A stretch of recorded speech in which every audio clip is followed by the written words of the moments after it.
Wire sizing for Wye-Start delta run motors involves understanding the requirements outlined in the National Electrical Code, specifically Section 430.21. This section addresses the conductor sizing for both the line side and the load side of the contactors in a Wye-Start delta run motor system. Let's clarify the sizing procedures and the application of the 1.25 multiplier for overload protection. We will begin by examining the line-side conductors. According to NEC Section 430.21, the conductors on the line side of the contactors must be sized based on the motor's full load current, or FLC. This means determining the appropriate ampacity for these conductors to handle the motor's normal operating current. When sizing these conductors, the running overload protection multiplier must be applied to the FLC. For running overload devices with a time delay of 15 seconds or more, the applicable multiplier is typically 1.25. To illustrate, consider a motor with a 100 amp FLC. To determine the required ampacity of the line side conductors, multiply the FLC by the overload protection multiplier.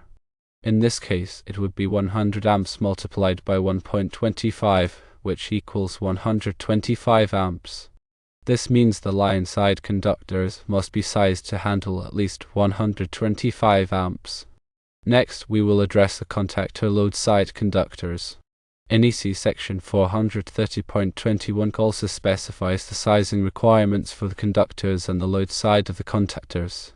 These conductors should be sized based on 58% of the motor's FLC when the motor is in the run mode, which corresponds to the delta connection. It is important to note that the 1.25 multiplier for overload protection should not be applied to this reduced ampacity. Returning to our example of a 100 amp FLC motor, the calculation for the load side conductors is as follows. Multiply the FLC by 0.58, which results in 58 amps. Therefore, the load side conductors must be sized to handle at least 58 amps. The National Electrical Code Section 430.21 provides the specific language governing these requirements. This section states the conductors supplying the line side of a contactor shall have an ampacity not less than that of the branch circuit conductors and shall be sized as specified in 430.22. Conductors supplying the load side of the contactor shall have an ampacity if not less than the motor full load current multiplied by the factor given in 430.22b. The 58% factor used for sizing the load side conductors accounts for the reduced current flow in a delta-connected motor compared to a Y-connected motor. When a motor is initially started in a Y configuration, the current drawn is higher. Once it transitions to the delta configuration for normal running, the current in each phase decreases. Therefore, the conductors on the load side can be sized according to this reduced current. In addition to NEC Section 430.21, several other NEC sections may be helpful for reference. Firstly, NEC Section 430.22 addresses conductor ampacity and motor overcurrent protection. Secondly, NEC Section 430.32 covers running overload protection. Thirdly, NEC Section 430.44 provides diagrams for motor controllers. Always refer to the motor manufacturer's specifications for the specific motor being used to confirm any additional wiring requirements. Motor manufacturers often provide detailed information on recommended conductor sizes and wiring configurations. This ensures compliance with both the NEC and the manufacturer's recommendations. In summary, when sizing conductors for Wye-Start delta run motors, it is crucial to differentiate between the line side and load side conductors. The line side conductors are sized based on 125% of the motor's FLC to account for overload protection, while the load side conductors are sized based on 58% of the FLC, reflecting the reduced current in the delta configuration. Always consult the NEC and the motor manufacturer's specifications to ensure accurate and safe wiring practices. This detailed explanation should help ensure proper wire sizing for Wye-Start delta run motors, promoting safety and efficiency in motor operation. Remember to always prioritize safety when working with electrical systems and consult with qualified professionals when necessary. Furthermore, understanding the operational characteristics of Wye-Start delta-run motors is crucial for effective wire sizing. The motor starts in a Y configuration to reduce inrush current, then switches to a delta configuration for normal operation. This starting method minimizes stress on the electrical system. During the Wye-Start phase, the motor windings are connected in a Y configuration, which reduces the voltage applied to each winding to 58% of the line voltage. This reduced voltage results in a lower starting current. Once the motor reaches a certain speed, it switches to the delta configuration, where each winding receives the full line voltage. A transition from Y to delta is typically controlled by a timer and a set of contactors. It is important to ensure that the switching mechanism is properly configured to avoid any disruptions or voltage spikes. When sizing the conductors, consider the potential for voltage drop. Voltage drop occurs when the voltage at the motor terminals is lower than the supply voltage due to the impedance of the conductors. Excessive voltage drop can lead to reduced motor performance, overheating, and even premature failure. To minimize voltage drop, use conductors with adequate ampacity and minimize the length of the conductor runs. The NEC provides guidelines for allowable voltage drop in motor circuits. Generally, the voltage drop should not exceed 5% from the source to the motor terminals. When calculating voltage drop, consider the conductor material, length, and current. Use voltage drop calculators or consult engineering tables to determine the appropriate conductor size. Additionally, consider the ambient temperature when sizing conductors. The ampacity of a conductor decreases as the ambient temperature increases. The NEC provides correction factors for ampacity based on ambient temperature. Ensure that the conductors are sized to account for the expected ambient temperature in the installation environment. Furthermore, consider the type of insulation used for the conductors. Different types of insulation have different temperature ratings. Use conductors with insulation suitable for the expected operating temperature. The NEC specifies the allowable conductor types and their temperature ratings for various applications. Proper grounding is essential for motor circuits to protect against electrical shock and equipment damage. The grounding conductor should be sized according to the NEC requirements. Typically, the grounding conductor size is based on the size of the ungrounded conductors. Ensure that all motor components, including the frame and enclosure, are properly grounded. Overcurrent protection is crucial for protecting the motor and conductors from damage due to overloads and short circuits. The overcurrent protection device, such as a circuit breaker or fuse, should be sized according to the NEC requirements.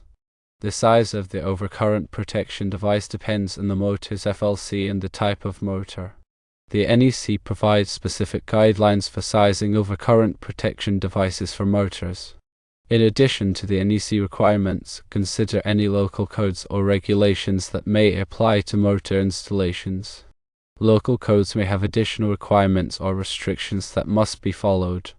Consult with local authorities or electrical inspectors to ensure compliance with all applicable codes.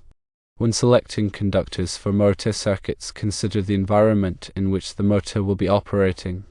If the motor is located in a wet or corrosive environment, use conductors with suitable protection against moisture and corrosion.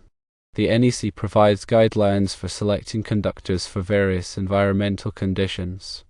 Also, consider the mechanical stresses that the conductors may be subjected to. If the conductors are exposed to vibration or movement, use flexible conductors or provide adequate support to prevent damage. The NEC provides guidelines for supporting and protecting conductors in various applications. Proper labeling of motor circuits is essential for safety and maintenance. Label all conductors, disconnects, and control devices with clear and accurate information. The label should indicate the motor's voltage, current, and horsepower rating. This helps prevent confusion and ensures that maintenance personnel can safely work on the motor circuit. Regular inspection and maintenance of motor circuits are crucial for ensuring reliable operation. Inspect the conductors, connections, and overcurrent protection devices regularly for any signs of damage or wear. Tighten any loose connections and replace any damaged components. Keep the motor and surrounding area clean and free of debris. This helps prevent overheating and reduces the risk of electrical hazards. When troubleshooting motor circuits, follow proper safety procedures. Disconnect the power supply before working on any electrical components. Use appropriate test equipment to verify that the circuit is energized. Wear personal protective equipment, such as gloves and safety glasses. If you are not qualified to work on electrical circuits, seek assistance from a qualified electrician. In addition to the wire sizing, selecting the right type of cable or conduit is important. If the wiring is exposed to physical damage, then rigid metal conduit should be considered. If flexibility is required, then flexible metal conduit could be used. If direct burial is required, then underground feeder UF cable is often used. Each of these has its own requirements for installation. When selecting the proper method for wiring, it is important to check with the local building codes to ensure that it is permitted in the area. Proper documentation is essential for motor installations. Keep accurate records of all wiring diagrams, conductor sizes, and overcurrent protection device ratings. This documentation should be readily available for future reference. Proper documentation facilitates maintenance and troubleshooting and ensures that the motor circuit can be easily understood and repaired if necessary. Furthermore, consider the harmonic content of the current when sizing conductors for motors. Harmonic currents can increase the heating in conductors and transformers, leading to premature failure. If the motor is expected to generate significant harmonic currents, use conductors with a higher ampacity to compensate for the additional heating. The NEC provides guidelines for directing conductors in the presence of harmonic currents. Also, consider the impact of power factor on conductor sizing. A low power factor can increase the current drawn by the motor, requiring larger conductors. Power factor correction capacitors can be used to improve the power factor and reduce the current. The NEC provides guidelines for installing power factor correction capacitors. In summary, sizing conductors for Wye-Start delta run motors requires careful consideration of various factors, including the motor's FLC, overload protection requirements, voltage drop, ambient temperature, conductor insulation, grounding, overcurrent protection, local codes, environmental conditions, mechanical stresses, harmonic content, and power factor. By following the NEC guidelines and consulting with qualified professionals, you can ensure that the motor circuit is properly sized and protected, promoting safety and reliability. Remember that electrical work can be dangerous, so always prioritize safety and seek assistance from qualified professionals when necessary. The 58% figure is derived from the current relationship between Y and delta connections. In a Y connection, the line current is equal to the phase current.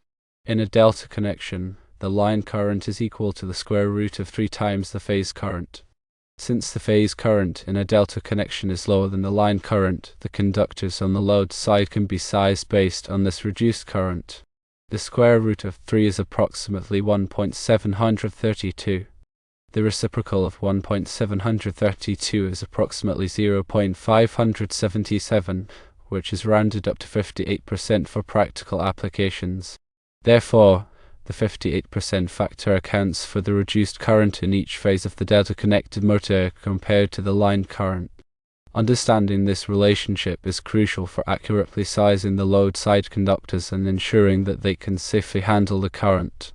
Always refer to the NEC and motor manufacturer's specifications for the most accurate and up-to-date information on wire sizing for Wye-Start delta run motors. The information provided here is for general guidance only and should not be used as a substitute for professional advice. The NEC is updated regularly, so it is important to stay current with the latest revisions. Consult the latest edition of the NEC for the most accurate and applicable requirements. Motor manufacturers' specifications may vary depending on the specific motor model, so it is essential to review the manufacturer's documentation for any specific recommendations or requirements. By following these guidelines and seeking professional advice when necessary, you can ensure that Wye-Start delta run motors are wired safely and efficiently, promoting reliable operation and minimizing the risk of electrical hazards.